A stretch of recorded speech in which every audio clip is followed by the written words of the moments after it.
స్వామి లీలలతో అది టెస్టింగ్ పోయింది. టెస్టింగ్ చేసింది ఎవరు?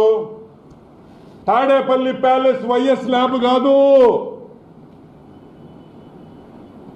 తాడేపల్లి ప్యాలెస్ వైఎస్ ల్యాబ్ కాదు, national dairy development board of Gujarat లో ఉండే national dairy development board one of the number 1 laboratories ఈ ప్రపంచంలోనే, భారతదేశంలో కాదు, ఈ ప్రపంచంలోనే నంబర్ 1 ల్యాబ్. ఏమయ్యా, ఇదిగో test report, water and food analysis laboratory TTD వాళ్ళు చేసింది. ఇదిగో రిపోర్ట్, ఒక్కటొక్కటి చూపిస్తాను, మీకు అవసరమైందో చెప్తాను. 2 ఇదిగోండి, ప్రతి యాసిడ్, ప్రతి కాంపోనెంట్ దీంట్లో ఆ మిల్క్ లో ఉండే